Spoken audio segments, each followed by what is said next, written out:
Hi అండి. అందరికీ నమస్కారం. Welcome to my YouTube channel Savuji Krish. అందరూ ఎలా ఉన్నారండి? మీరందరూ బాగుండాలని, మీ సాయి ఆశీస్సులు ఉండాలని, మీరందరూ బాగుండాలని మనస్ఫూర్తిగా వేడుకుంటున్నానండి. మనం సాయి సచ్చరిత్రం చదువుతున్నాం కదండి. ఈరోజు 12 రోజులో ఉన్నామండి. 12 అధ్యాయం చదవబోతున్నాము. ఇట్లా సాయి సచ్చరిత్రం అనేది నిత్య పారాయణ చేస్తే మనకుంటే కష్టాలు, బాధలు అన్నీ సాయే చూసుకుంటాడండి. అన్నీ మనకుండే బాధలన్నీ తొలగిస్తాడండి. మీరు చదవలేకపోతే కనీసం విన్నా కూడా అంతే ఫలితం ఉంటుందండి. అందుకోసమే ఆ సంకల్పంతోటి నాకు ఎన్నో ఆటంకాలు వచ్చినా సరే వదిలిపెట్టకుండా నిత్య పారాయణ చేస్తున్నానండి. మీ అందరికీ వినిపించాలా, మీ అందరికీ సాయిబాబా కృప మీ అందరి యందు ఉండాలన్న ఒకే ఒక ఉద్దేశంతోటి నాకు ఎంత ఇబ్బంది అయినా సరే నేను ఈ సాయి సచ్చరిత్రం చదువుతున్నానండి. నాకు ఇంత ఇబ్బందులు వచ్చినా సరే నేను ఆపకుండా చదవగలుగుతున్నానంటే అది బాబా యొక్క ఆశీస్సులేనండి. బాబానే నాతో చదివిస్తున్నాడని నేను మనసులో గట్టిగా నమ్ముతున్నానండి. సాయి సచ్చరిత్రము. ఓం శ్రీ సాయి నాథాయ నమః. మనం 12వ అధ్యాయంలో ఏం తెలుసుకోబోతున్నామంటే 12వ అధ్యాయంలో శ్రీ సాయి లీలలు, కాకా మహాజని, దుమాల్ ప్లీడర్, నిమోన్కర్ భార్య, ములే శాస్త్రి, రామభక్తుడైన ఒక డాక్టర్ మొదలైన వారి అనుభవాల గురించి మనం 12వ అధ్యాయంలో తెలుసుకోబోతున్నామండి. శిష్టులను రక్షించుటకు, దుష్టులను శిక్షించుటకు భగవంతుడు అవతరించునను సంగతి పూర్వపు అధ్యాయంలో తెలుసుకున్నాము. కానీ సద్గురుమూర్తుల కర్తవ్యము దానికి భిన్నమైనది. వారికి మంచివాడును చెడ్డవాడును నొకటే. వారు దుర్మార్గులను కనికరించి వారిని సన్మార్గమున ప్రవర్తించినట్లు చేసెదరు. భవసాగరంను హరించుటకు వారు అగస్త్యుల వంటి వారు. అజ్ఞానమనే చీకటిని నశింపచేయుటకు వారు సూర్యుని వంటి వారు. భగవంతుడు యోగుల హృదయమున నివసించును. వాస్తవంగా వారు భగవంతుని కంటే వేరు కారు. సద్గురు శ్రేష్ఠుడైన సాయిబాబా భక్తుల క్షేమం కొరకు అవతరించిరి. జ్ఞానంలో నుత్కృష్టులై దైవీ తేజస్సుతో ప్రకాశించు వారు అందరినీ సమానంగా ప్రేమించడివారు. వారికి దేనియందు అభిమానం లేకుండెను. శత్రువులు, మిత్రులు, రాజులు, ఫకీరులు అందరూ వారికి సమానమే. వారి పరాక్రమం వినుడు. భక్తుల కొరకు తమ పుణ్యమునంతయు వ్యయపరిచి ఎప్పుడూ వారికి సహాయం చేయుటకు సిద్ధంగా నుండువారు. లేనిచో భక్తులు వారి వద్దకు రాలేకుండిరి. వారి వంతు రానిదే వారు బాబాను స్మరించువారు కారు. వారి లీలలు ఎరుగుట కూడా తటస్థించదు. మరి అట్టి వారికి బాబాను దర్శించుకున్న వల్ల బుద్ధి ఎట్లు పుట్టెను. కొందరు బాబాను దర్శింప వలననుకునేది. కానీ బాబా మహాసమాధి చెందులోపల వారికి అవకాశం కలగలేదు. బాబాను వలనని కోరిక కలవారనే అనేకులున్నారు. కానీ వారి కోరికలు నెరవేరలేదు. అట్టి వారి విశ్వాసంతో బాబా లీలను వినినచో దర్శనం వల్ల కలుగు సంతుష్టిని పొందెదరు. కొందరు అదృష్టవశమున వారి దర్శనం చేసుకున్నను బాబా సన్నిధిలో ఉండవలనని అనుకునను నచ్చట ఉండలేకుండిరి. ఎవ్వరునూ తమ ఇష్టానుసారం షిరిడి పోలేకుండిరి. అచ్చట నుండుటకు ప్రయత్నించినను ఉండలేకుండిరి. బాబా ఆజ్ఞ ఎంతవరకు గలదో అంతవరకే వారు షిరిడీలో నుండగలిగిరి. బాబా పొమ్మనిన వెంటనే షిరిడి విడవవలసి వచ్చుచుండెను. కాబట్టి సర్వము బాబా ఇష్టం పైననే ఆధారపడి ఉండెను. కాకా మహాజని. ఒకప్పుడు బొంబాయి నుండి కాకా మహాజని షిరిడీకి పోయెను. అచ్చటొక వారం రోజులుండి గోకులాష్టమి ఉత్సవము చూడవలననుకును. బాబాను దర్శించిన వెంటనే అతనితో బాబా ఇట్లనిరి, ఎప్పుడు తిరిగి ఇంటికి పోయేదవు? ఈ ప్రశ్న విని మహాజని ఆశ్చర్యపోయెను. కానీ ఏదో ఇవ్వవలెను కదా. బాబా ఆజ్ఞ ఎప్పుడైనా అప్పుడే పోయేదనని కాకా జవాబిచ్చెను. అందులకు బాబా ఇట్లనెను, రేపు పొమ్ము. బాబా ఆజ్ఞ అనులంగా నీము. కావున నట్లే చేయవలసి వచ్చెను. అందుచే నా మరుసటి దినమే కాకా మహాజని షిరిడీ విడిచెను. బొంబాయిలో తన ఆఫీసుకి పోగానే వాని యజమాని వాని కొరకే కనిపెట్టుకొని ఉన్నట్లు తెలిసెను. ఆఫీసు మేనేజరు హఠాత్తుగా జబ్బుపడెను. కావున కాకా మహాజని ఆఫీసులో ఉండవలసి అవసరం ఏర్పడెను. ఈ విషయమై యజమాని షిరిడీలోనున్న కాకా మహాజనికొక ఉత్తరం కూడా రాసెను. అది కొన్ని రోజుల తర్వాత తిరుగు టపాలో బొంబాయి చేరినది. బావు సాహెబ్ దుమాల్. పైదానికి భిన్నంగా కథనిప్పుడు వినుడు. లీడర్ వృత్తిలో నుండిన బావు సాహెబ్ దుమాల్ ఒకసారి కోర్టు పనిపై నిఫాడ్ పోవుచుండెను. దారిలో దిగి షిరిడీ పోయెను. బాబా దర్శనం చేసుకుని వెంటనే నిఫాడ్ పోవ సెలవు కోరెను. కాని బాబా అనుజ్ఞ ఇవ్వలేదు. షిరిడీలోనే ఇంకా వారముండునట్లు చేసెను. ఆ తరువాత అతడు బాబా వద్ద సెలవు పొంది నిఫాడ్ చేరగా అక్కడ మెజిస్ట్రేటుకు కడుపు నొప్పి వచ్చి కేసు వాయిదా పడినని తెలిసెను. తరువాత ఆ కేసు విచారణ కొన్ని నెలల వరకు సాగెను. నలుగురు మెజిస్ట్రేట్లు దానిని విచారించిరి. తుదకు దుమాల్ దానిని గెలిచెను. అతని కక్షిదారు విడుదలయ్యెను. నిమోన్కర్ భార్య నిమోన్ గ్రామ వతనుదారును గౌరవ మెజిస్ట్రేటును అగు నానాసాహెబ్ నిమోన్కర్ తన భార్యతో షిరిడీలో కొంతకాలం ఉండెను. ఆ దంపతులు తమ సమయమంతా మసీదులోనే గడుపుచు బాబా సేవ చేయుచుండెరి. బేలాపూర్లోనున్న వారి కుమారుడు జబ్బుపడినట్లు కబురు వచ్చెను. బేలాపూర్ పోయి తన కుమారుని అక్కడున్న తమ బంధువులను చూచి అక్కడ కొన్ని దినములుండవలనని తల్లి అనుకొనెను. కానీ బేలాపూర్ పోయి ఆ మరుసటి దినమునికే షిరిడీ తిరిగి రావాలని భర్త చెప్పెను. ఆమె సందిగ్ధంలో పడెను.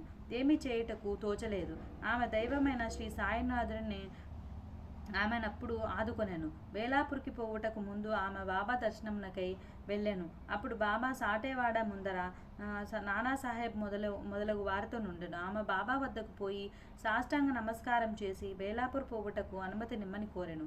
అప్పుడు బాబా ఆమెతో ఇట్లు చెప్పెను. వెళ్ళుము, ఆలస్యం చేయవద్దు. హాయిగా బేలాపూర్లో 4 రోజులుండి రమ్ము. నీ బంధువుల అందరినీ చూచి నింపాదిగా షిరిడీకి రమ్ము. బాబా మాటలెంత సమయానుకూలంగా నుండునో గమనించుడు. నిమోన్కర్ ఆదేశమును బాబా ఆజ్ఞ రద్దు చేసెను. నాసిక్ నివాసియగు ములేశాస్త్రి పూర్వచార పారాయణుడైన బ్రాహ్మణుడు. నాసిక్ నివాసి. ఆయన షట్శాస్త్ర పారంగితుడు. జ్యోతిష్య సాముద్రిక శాస్త్రంలో దిట్ట. అతడు నాగపూర్కి చెందిన కోటీశ్వరుడగు బాబుసాహెబ్ బూటేని కలుసుకొనుటకు షిరిడీ వచ్చెను. బూటేని చూచిన పిదప బాబా దర్శనమునకై మసీదుకు పోయెను. బాబా తన డబ్బుతో మామిడి పండ్లను కొన్ని పలహారపు వస్తువులను కొని మసీదులోనున్న వారందరికీ పంచిపెట్టెను. మామిడి పండ్లను బాబా యొక్క చిత్రమైన విధంగా అన్ని వైపులా నొక్కడివారు తినువారు. ఆ పండును నోట పెట్టుకుని చప్పరించగానే రసమంతయు నోటిలోనికి పోయి తొక్క టెంక మిగిలేడివి. అరటిపండ్ల నొలిచి గుజ్జును భక్తులకు పంచిపెట్టి తొక్కలు బాబా తమ వద్ద ఉంచుకొనిడివారు. ములేశాస్త్రి సాముద్రికము తెలిసిన వాడగుటచే పరీక్షించుటకై బాబాను చేయి చాచుడని అడిగెను. బాబా దానిని అసలు పట్టించుకొనక 4 అరటి పండ్లను అతని చేతిలో పెట్టిరి. తర్వాత నందరూ వాడా చేరిరి. ములేశాస్త్రి స్నానం చేసి మడిబట్టలు కట్టుకొని అగ్నిహోత్రం మొదలగునవి ఆచరించుటకు మొదలెడిని. బాబా మామూలుగానే లెండి తోటకు బయలుదేరెను. మార్గమధ్యంన బాబా హఠాత్తుగా ఎర్ర రంగు తయారు నుంచుడు. ఈనాడు కాషాయ వస్త్రం ధరించదును అని అనెను. ఆ మాటలు ఎవరికీ బోధపడలేదు. కొంతసేపటికి బాబా లెండి తోట నుంచి తిరిగి వచ్చెను. మధ్యాహ్న హారతి కొరకు సర్వం సిద్ధమాయెను. మధ్యాహ్న హారతికి తనతో వచ్చేదరా అని ములేశాస్త్రి బ్యూటీ అడిగెను. నా సాయంకాలం బాబా దర్శనం చేసుకొనిదని శాస్త్రి బదులు చెప్పెను. అంతలో బాబా తన ఆసనంపై కూర్చుండెను. భక్తులు వారికి నమస్కరించిరి. ఆరతి ప్రారంభమయ్యెను. బాబా నాసిక్ బ్రాహ్మణుని వద్దకు వచ్చి దక్షిణ తెమ్మనెను. బూటి స్వయంగా దక్షిణ తెచ్చుటికై పోయెను. బాబా ఆజ్ఞ అతనికి చెప్పగానే అతడు ఆశ్చర్యపడెను. తనలో తానెట్లనుకొనెను, నేను అగ్నిహోత్రిని. బాబా గొప్ప మహాత్ముడే కావచ్చును, కానీ నేను ఆయన ఆశ్రితుడును గాని వారికి నేనెందులకు దక్షిణ నీయవలేను. సాయిబాబా ఎంతటి మహాత్ముడు బూటీ వంటి సంపన్నుని ద్వారా దక్షిణ అడుగుడచే అతడు కాదనలేకపోయెను. తన అనుష్ఠానమును మధ్యలోనే ఆపి బూటీతో మసీదుకు బయలుదేరెను. మడితోనున్న తాను మసీదులో అడుగడిన మైలపడదనని భావించి మసీదు బయట దూరంగా నిలబడి బాబాపై పువ్వులను విసిరెను. హఠాత్తుగా బాబా స్థానంలో గతించిన తన గురువుగు గోలప్ స్వామి కనిపించెను. కూర్చొని ఉండెను. అతడు ఆశ్చర్యపోయెను. అది కళా నిజమా అని సందేహపడెను. తనను తాను గిల్లుకొని మళ్ళీ చూచెను. తాను పూర్తి జాగ్రత్తావస్థలో ఉన్నాడు. భ్రాంతి అగుటకు వీలు లేదు. అయినచో ఆనాడు గతించిన తన గురువునెట్లు వచ్చెను. అతనికి నోట మాట రాకుండెను. తుదకు సందిగ్ధంలో అన్నీయు విడిచిపెట్టి మసీదులో ప్రవేశించి తన గురువు పాదములపై పడి చేతులు జోడించి నిలబడెను. దక్కిన వారందరూ బాబా ఆరతి పాడుచుండగా ములేశాస్త్రి తన గురువు నామం నుచ్చరించెను. తాను అగ్రకులమునకు చెందిన వాడని పవిత్రుడనియు జాత్యమును వదిలిపెట్టి తన గురువు పాదములపై పడి సాష్టాంగ నమస్కారము నర్చి కండ్లు మూసుకొనెను. లేచి కళ్ళు తెరిచి చూసేసరికి వారిని దక్షిణ అడుగుచూ సాయిబాబా కనిపించెను. బాబా వారి ఆనంద రూపమును ఊహకందని వారి శక్తిని చూచి నులేశాస్త్రి మైమరిచిపోయాను. మిక్కిలి సంతృష్టి చెందెను. అతని నేత్రంలో సంతోష బాష్పములచే నిండెను. మనస్ఫూర్తిగా బాబాకు తిరిగి నమస్కరించి దక్షిణ నొసంగెను. తన సందేహం తీరినదనియు తనకు గురుదర్శన అయినదనియు చెప్పెను. బాబా యొక్క ఆశ్చర్యకరమైన లీలలను గాంచిన వారందరూ ఆశ్చర్యవందిరి.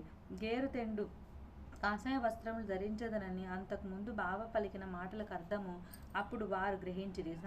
సాయి యొక్క లీలలు ఆశ్చర్యకరములు.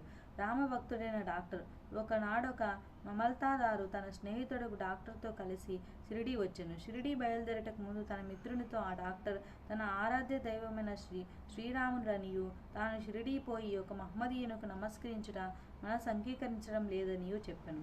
అక్కడ షిరిడీలో బాబాకు నమస్కరించమని ఎవరు బలవంత పెట్టరనియు కలిసి సరదాగా గడుపుటకు తనతో రావాలని మమల్తాదారు కోరెను. దానికి ఆ డాక్టర్ సమ్మతించెను.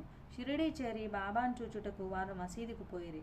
అందరికంటే ముందు డాక్టర్ బాబాకు నమస్కారం చేయడం చూసి అందరూ ఆశ్చర్యపడి తన మనోనిశ్చయం మార్చుకొని ఒక మహమ్మదీయుడు ఎట్లు నమస్కరించునని అందరూ అడిగిరి. తన ఇష్టదైవమగు శ్రీరాముడు ఆ గద్దెపైన తనకు గాన్పించుటచే వారి పాదములో పడి సాష్టాంగ నమస్కారం మునర్చితనని డాక్టర్ బదిలేడను. అతడిట్లనగా తిరిగి చూడగా అక్కడ సాయిబాబానే కనిపించెను. ఏమీ తోచక అతడు ఇది స్వప్నమా ఏమి, వారు మహమ్మదీయుడగుడట్లు ఎట్లు, వారు గొప్ప యోగ సంపన్నులైన యువతార పురుషులు అని నుడివెను. ఆ మరుసటి దినమే డాక్టర్ ఏదో దీక్ష వహించి ఉపవాసం ఉండెను. బాబా తనను అనుగ్రహించు వరకు మసీదుకు పోనని నిశ్చయంతో మసీదుకు వెళ్ళుట మానెను. ఇట్లు 3 రోజులు గడిచెను.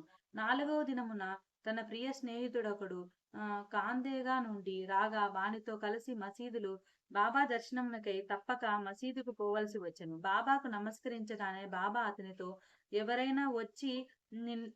ఎవరైనా వచ్చి నిన్నిక్కడికి రమ్మని పిలిచితిరా, ఏమి ఇట్లు వచ్చితివి అని ప్రశ్నించెను. ఆ ప్రశ్న డాక్టరు మనస్సును కదిలించెను. ఆనాటి రాత్రి నిద్రలో అతనికి గొప్ప ఆధ్యాత్మికానుభూతి కలిగి అనిర్వచనీయమైన ఆనందాన్ని అనుభవించెను. ఆ తర్వాత అతడు తన ఊరికి పోయినను. నా ఆనందానుభూతి 15 దినముల వరకు అటులనే నుండెను. ఆ ప్రకారంగా అతనికి సాయిబాబా యందు భక్తి అనేక రెట్లు వృద్ధి పొందెను. పై కథల వలన, ముఖ్యంగా ములేశాస్త్రి కథ వలన నేర్చుకున్న నీతి ఏమనా, మనము మన గురువు యందు అనన్యమైన నిశ్చల విశ్వాసం ఉంచవలెను. వచ్చే అధ్యాయంలో మరికొన్ని సాయి లీలలు చెప్పెదను. 12వ అధ్యాయం సంపూర్ణమండి. సద్గురు శ్రీ సాయినాథార్పణమస్తు. మనం ఏదైనా సరే మనసులో అనుకున్నామంటే తప్పకుండా నెరవేరుతుందండి. ఏదైనా సరే మనం నమ్మాలండి. నమ్మితే అన్నీ జరుగుతాయి. ఈ వీడియో నచ్చినట్లయితే తప్పకుండా లైక్ చేయండి, షేర్ చేయండి, సబ్స్క్రైబ్ చేయండి. Thank you. ధన్యవాదాలు.